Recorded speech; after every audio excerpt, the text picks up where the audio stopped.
Lisons ensemble l'Évangile dans le premier livre de Jean, 1 Jean, chapitre 3. Nous lirons le verset 8. 1 Jean, chapitre 3, verset 8. Ensuite, nous lirons dans le livre de Marc, au chapitre 5. Nous lisons ceci. Celui qui pêche est du diable, car le diable pêche dès le commencement. Le Fils de Dieu a paru afin de détruire les œuvres du diable, et nous pouvons dire Amen. Gloire à Dieu. Et j'ai intitulé mon message de cet après-midi, le Fils de Dieu apparu afin de détruire les œuvres du diable. Jésus est venu détruire les œuvres du diable. Lisons donc dans Marc chapitre 5, où Jésus traverse la mer de Galilée et se rend dans un territoire où il rencontrera un homme qui avait besoin d'être libéré des œuvres du diable. C'est un cas pratique. Il est dit, donc avec ses disciples, ils arrivèrent à l'autre bord de la mer, dans le pays des Gadaréniens. Aussitôt que Jésus fut hors de la barque, il vint au-devant de lui un homme sortant des sépulcres et possédé d'un esprit impur.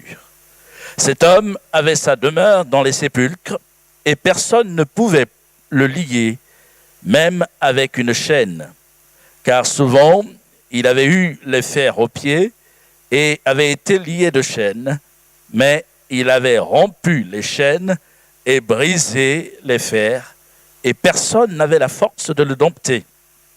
Il était sans cesse, nuit et jour, dans les sépulcres et sur les montagnes, criant et se meurtrissant avec des pierres.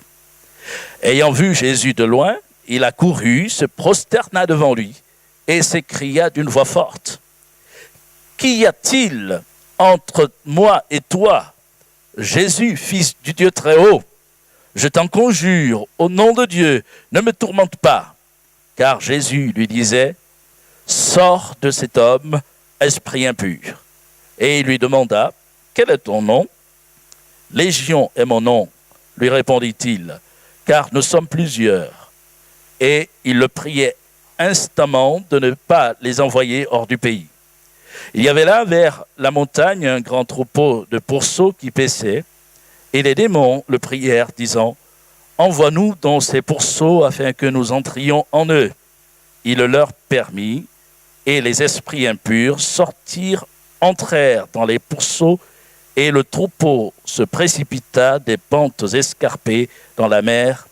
Il y en avait environ 2000, et ils se noyèrent dans la mer. Ceux qui les faisaient paître s'enfuirent et répandirent la nouvelle dans la ville et dans les campagnes. Les gens allèrent voir ce qui était arrivé. Ils vinrent auprès de Jésus et ils virent le démoniaque, celui qui avait eu la légion, assis, vêtu et dans son bon sens. Et ils furent saisis de frayeur. Ceux qui avaient vu ce qui s'était passé leur racontèrent ce qui était arrivé au démoniaque et au pourceau. Alors, ils se mirent à supplier Jésus de quitter leur territoire. Comme il montait dans la barque, celui qui avait été démoniaque lui demanda la permission de rester avec lui. Jésus ne le lui permit pas, mais il lui dit, « Va dans ta maison, vers les tiens, et raconte-leur tout ce que le Seigneur t'a fait et comment il a eu pitié de toi. » Il s'en alla et se mit à publier dans la Décapole tout ce que Jésus avait fait pour lui, et tous furent dans l'étonnement. Gloire à Jésus. Le Fils de Dieu apparut afin de détruire les œuvres du diable. Jésus existe. Dieu existe. Et le diable existe. C'est ce que pose l'Écriture. Et c'est vrai que dans notre société, bon nombre de personnes essaient d'ignorer ces réalités. Il y en a qui ne croient pas que Dieu existe. Quoique, majoritairement, on arrive à admettre, à accepter que le monde ne s'est pas fait tout seul. Donc il y en a qui diront, je crois quand même qu'il y a quelque chose. Appelez cela comme vous voulez, dites que c'est Dieu, mais je crois qu'il y a quelque chose. Oui, Dieu existe. C'est une vérité, c'est une réalité. Et la Bible pose aussi qu'il y a un être qui veut s'opposer à Dieu et aux hommes, ennemi des hommes, appelé le diable, qui existe. Et c'est vrai que quand on parle de lui, là, les gens sont plutôt fermés, même si c'est une réalité quand même bien ancrée dans notre société. Hein. On essaye de le représenter de plusieurs manières. Et seulement, l'Écriture enseigne que Jésus a un projet pour les hommes. Dieu a un plan pour la vie de l'humanité, pour ma vie. Et l'ennemi de Dieu et de mon âme veut s'opposer à Dieu pour que ce plan ne s'accomplisse pas, ne se réalise pas. Et il vient s'en prendre à l'œuvre de Dieu, donc à la personne que je suis, à la créature que je suis, pour m'éloigner de Dieu et pour détruire, pour briser ma vie. Je disais que dans le deuxième texte, il y a un cas pratique. Jésus a dit qu'il est venu, par le Saint-Esprit, Jean nous le dit, Jésus est venu afin de détruire les œuvres du diable. Et je voudrais considérer avec vous ce que le diable a fait dans la vie de cet homme, voire identifier ses œuvres. Or, bien sûr, il ne s'est pas présenté comme ça, en disant à cet homme, je vais te nuire, il agit sournoisement. Et si Dieu a paru par Jésus-Christ, donc si Dieu s'est révélé aux hommes, le diable, lui, reste caché. Et quelqu'un disait un jour, en parlant des représentations, j'y faisais allusion tout à l'heure, que dans la société, les peintures qu'on fait sur le diable, disons, mais attendez, si le diable se présentait à nous avec des cornes et une fourche, les gens fuiraient bien de lui, bien loin de lui. Mais il ne se présente pas comme ça. Il agit d'une manière sournoise et il vient, il s'impose. Et c'est ce qu'il a fait dans la vie de cet homme. Il y a eu des mauvais esprits qui sont rentrés en lui sans même que ce dernier puisse vraiment avoir le contrôle des choses. Et ce que je relève, c'est que finalement la vie de cet homme est devenue chaotique. À partir du moment où il y a une puissance diabolique qui s'est installée dans son corps, dans sa vie, et cet homme n'a plus vraiment une condition digne d'être appelé homme. Et Jésus va venir restaurer d'autres choses. Et la première chose que je relève d'une action entreprise par les mauvais esprits dans sa vie, c'est déjà la destruction de sa propre personne. Lorsque cet homme est présenté, il est décrit comme quelqu'un qui ne supporte plus le moindre vêtement sur lui, donc qui vit nu, exposé à la honte, mais pour lui, tout est comme normal. Ce sont plutôt les autres qui semblent avoir un problème. Il se plaît dans cette condition de honte, exposé à la nudité.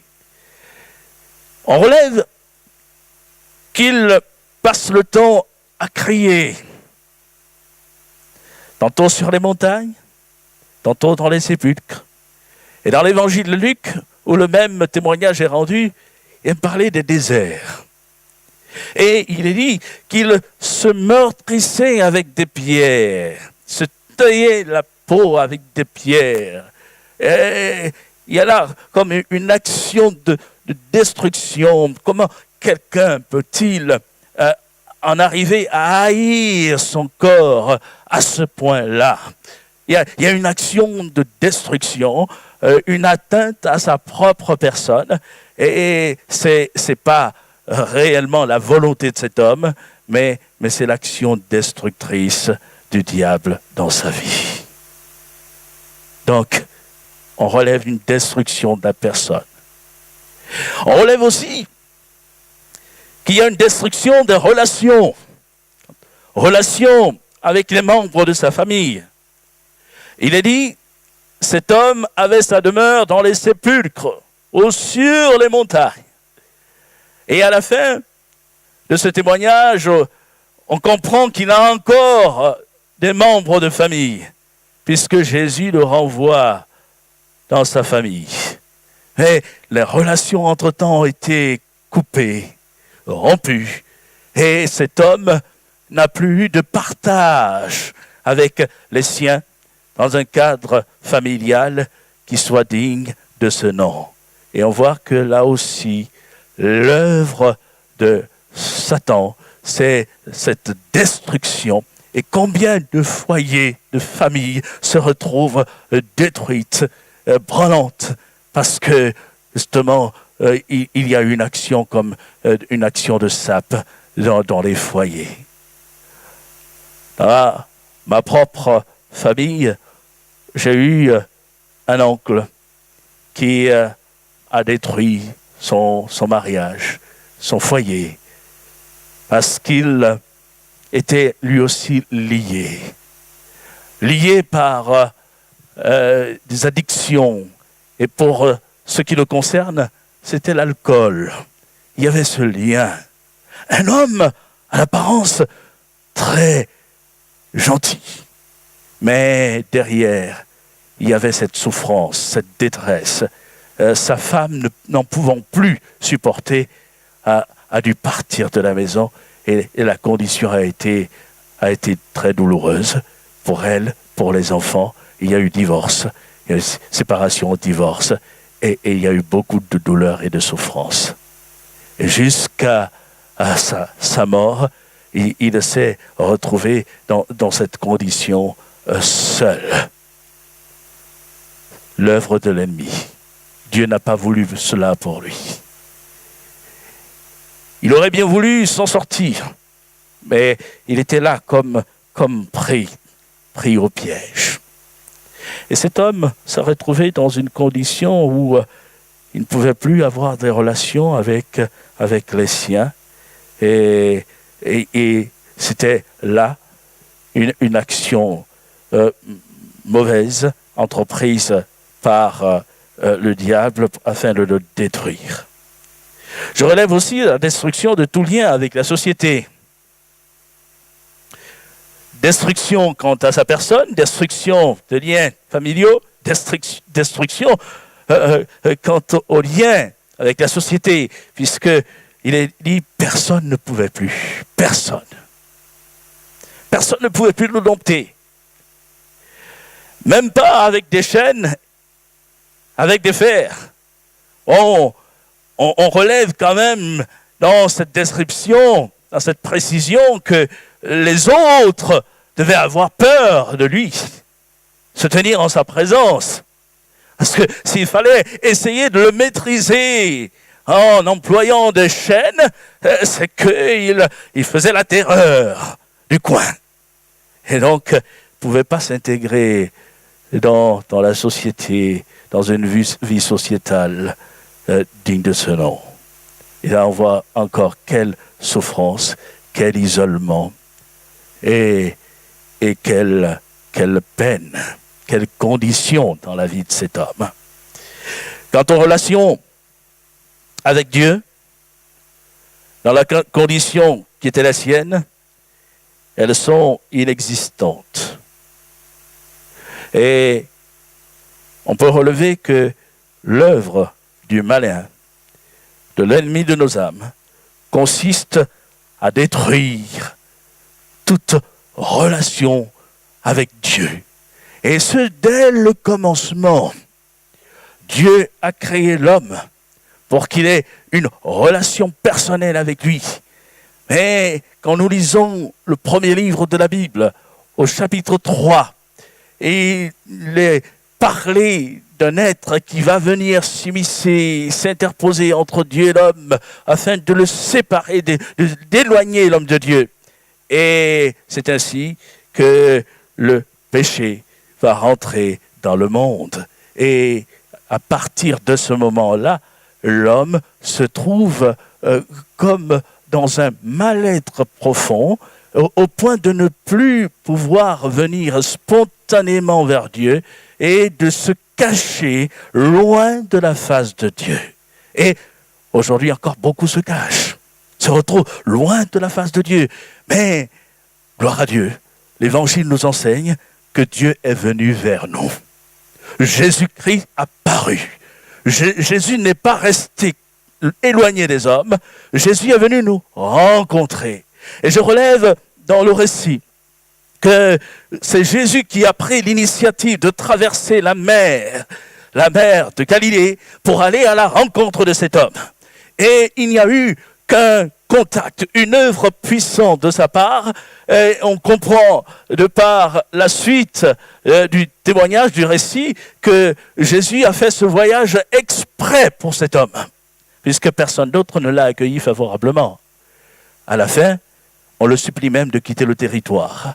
Donc, pour cet homme, voyez combien la vie de cet homme a été précieuse aux yeux de Jésus. Et Jésus a le même regard sur la vie de chacun d'entre nous. Oh, tu peux peut-être penser que personne ne porte de l'intérieur pour toi, que tu mérites même pas d'être aimé et que tout est un chaos dans ta vie et qu'il n'y a plus rien à espérer. Sache qu'il y a quelqu'un qui porte son regard sur toi, et ce quelqu'un s'appelle Jésus-Christ. Et son action, c'est une action de restauration. Et considérons ce que Jésus a fait dans la vie de cet homme. Et on voit que l'action de Jésus, l'œuvre de Jésus, va consister à reconstruire ce qui a été cassé, ce qui a été brisé. Jésus va changer la condition de cet homme. Je relève que cet homme va être trouvé assis, vêtu, et ayant recouvré le bon sens. L'homme qui ne supportait plus le moindre vêtement va se revêtir d'un vêtement. L'homme qui errait ça et là, tantôt dans les déserts, tantôt sur les montagnes, tantôt dans les sépulcres, trouvant d'ailleurs un plaisir incompréhensible à vivre au milieu des tombes, des morts. En fait, il vivait comme un mort. Mais cet homme est assis parce que Jésus l'a rencontré. Il n'a plus besoin de se meurtrir avec des pierres. Ce corps, il va maintenant pouvoir l'apprécier. Le corps que Dieu lui a donné, dont Dieu lui a pourvu, dont Dieu l'a pourvu, il va pouvoir le respecter. Et c'est une action de Jésus qui vient restituer l'image de Dieu dans la vie de cet homme. Ce qui a été cassé, Jésus vient le rétablir. Et, chers amis, Jésus est celui qui entreprend encore cette action dans la vie de quiconque court vers lui. Cet homme a couru vers Jésus. Et parce qu'il ne s'est pas éloigné, il n'a pas fui, il est plutôt venu vers Jésus, l'action du Seigneur s'est posée, s'est manifestée sur lui, et il a été délivré de ses chaînes. Ce que les hommes, ses semblables, ne pouvaient pas faire, Jésus l'a réalisé dans sa vie. Et d'ailleurs, quand on pense à sa condition et à ce que ses semblables envisageaient comme solution, on se dit quelle solution. C'était les solutions humaines. Quelqu'un qui était déjà lié spirituellement, vouloir le maîtriser avec des chaînes pour le dompter, c'était la solution des hommes. Mais on voit combien cette solution était complètement inappropriée. Et d'ailleurs, il ne pouvait même pas le maîtriser. La Bible nous dit que le secours de l'homme n'est que vanité. Dans le psaume 60, verset 13, le psalmiste adresse à Dieu cette prière. Il dit « Donne-nous du secours contre la détresse. » Le secours de l'homme n'est que vanité. C'est vrai que dans notre vie courante, il y en a qui peuvent apporter une assistance sur bien des choses et une aide qui peut être pour nous bienfaisante. Mais ici, il est question de la détresse, qu'il y a quelque chose qui prend l'homme au plus profond de lui-même. Lorsqu'il s'agit véritablement des problèmes de fond, et notamment quand il est question de cet homme, et des questions spirituelles, problèmes spirituels, quel homme peut apporter une réponse? Aucun homme n'est véritablement suffisant pour venir briser des liens spirituels. Mais Jésus est celui qui brise les liens. Il est venu détruire les œuvres du diable. Ce que l'ennemi de nos âmes a accompli pour tenir les gens captifs, Jésus vient le briser. Jésus se révèle. Jésus se glorifie. Jésus rend véritablement libre. Et je relève que Jésus a restauré les liens avec la famille de cet homme. Jésus va lui dire, va dans ta maison, vers les tiens, et raconte-leur tout ce que le Seigneur t'a fait et comment il a eu pitié de toi. Il y en a un qui détruit les liens, famille, mais Jésus, lui, il restaure, il renvoie vers la famille.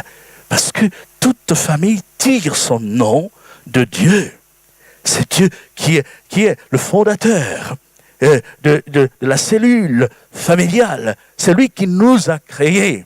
C'est celui qui a créé l'homme et la femme et qui a prononcé cette parole. C'est pourquoi l'homme quittera son père et sa mère et s'attachera à sa femme et deux deviendront une seule chair. C'est Dieu, au commencement, qui bénit Adam et Ève, le premier homme, la première femme, en leur disant « Soyez féconds, multipliez-vous, remplissez la terre ». On comprend qu'il est l'auteur de la famille.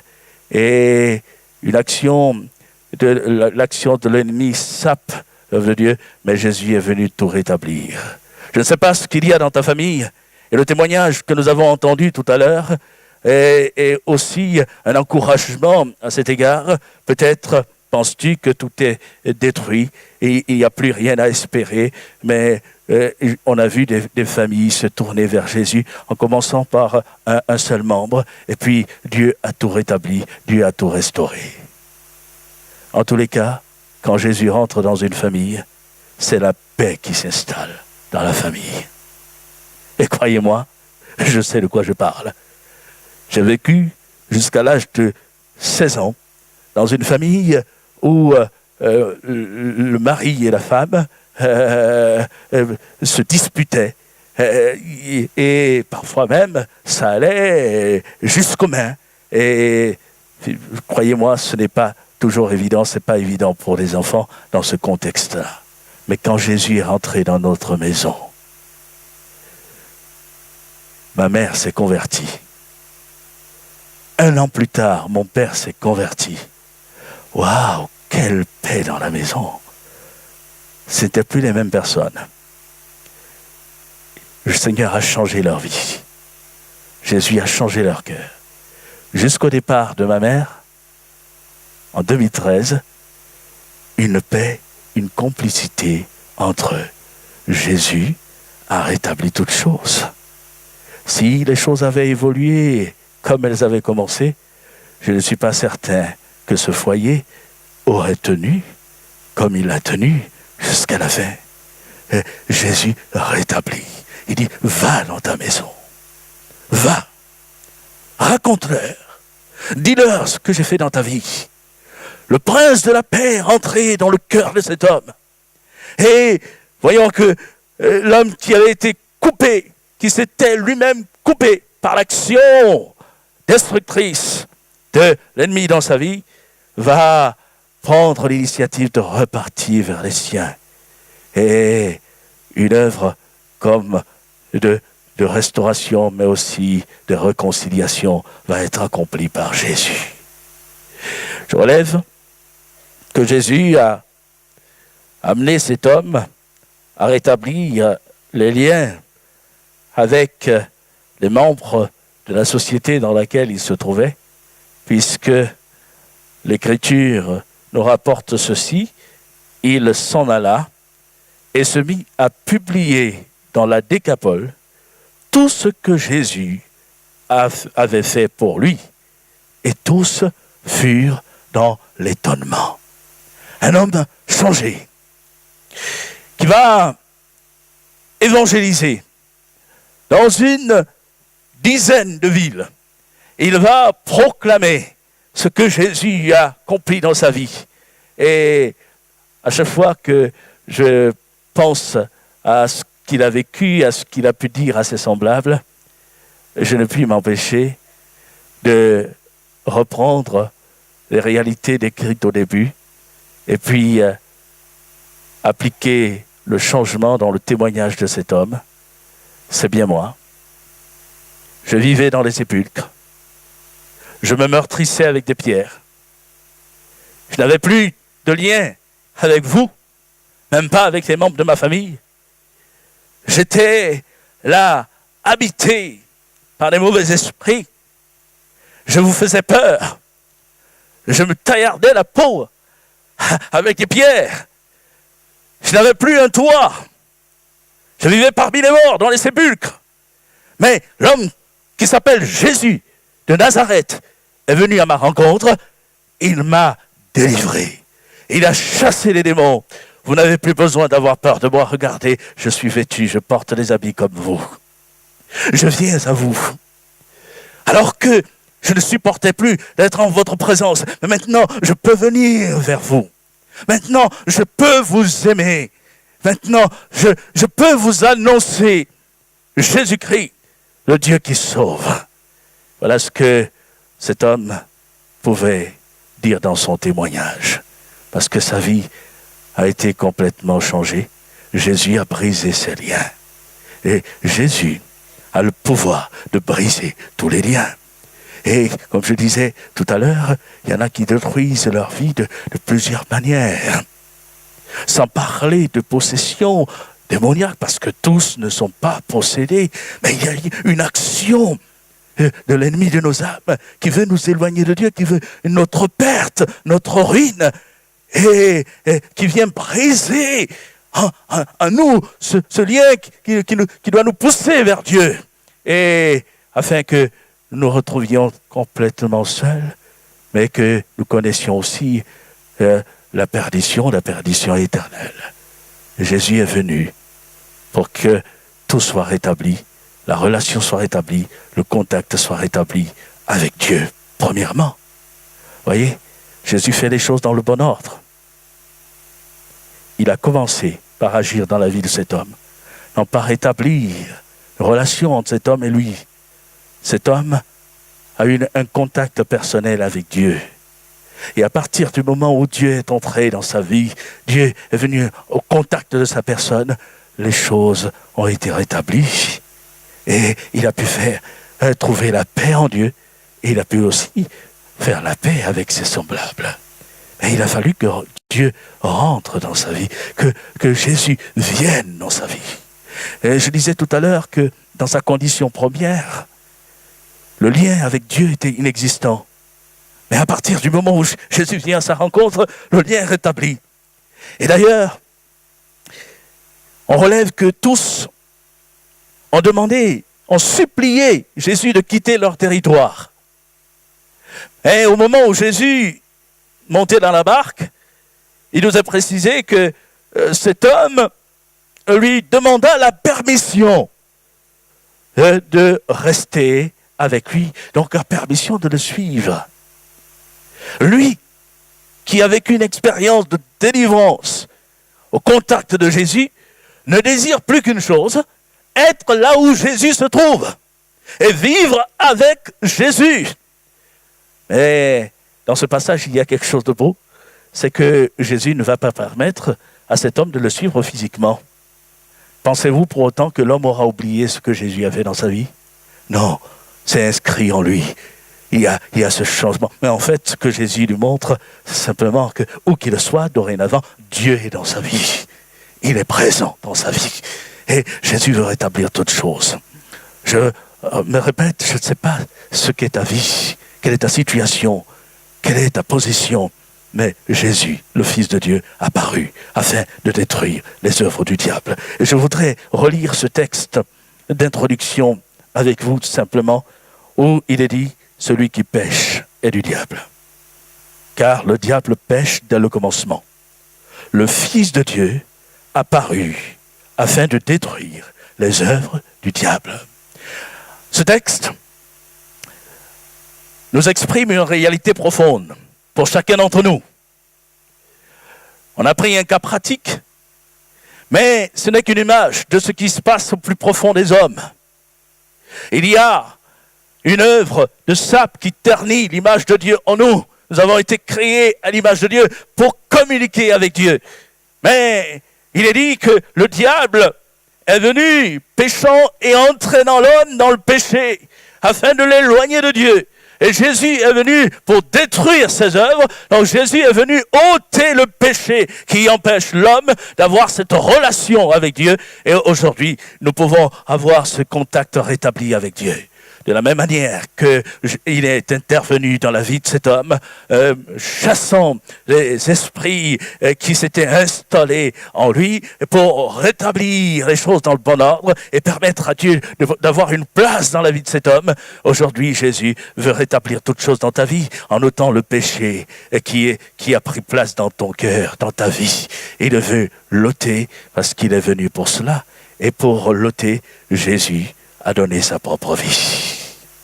Il a donné sa vie, il est mort sur un bois. Et la Bible nous enseigne que le sang de Jésus-Christ, Fils de Dieu, nous purifie de tout péché. Et aujourd'hui, je peux avoir ce contact avec le Seigneur et en acceptant Jésus-Christ simplement dans ma vie, en lui disant « Seigneur, je te donne ma vie, je t'ouvre mon cœur », alors toute chose sera rétablie. Dès maintenant, mais pour toujours, pour l'éternité. Et je pourrai connaître la paix de Dieu dès maintenant. Tu pourras connaître la paix de Dieu dès maintenant, mais aussi pour l'éternité. Et croyez-moi, tous ceux qui l'ont fait, qui ont dit à Jésus, je te donne ma vie, je viens dans mon cœur, pardonne mon péché. Et aujourd'hui, je vais avoir une vie, une relation avec toi. Tous ceux qui ont fait cette démarche ont connu véritablement le pardon de Dieu dans leur vie.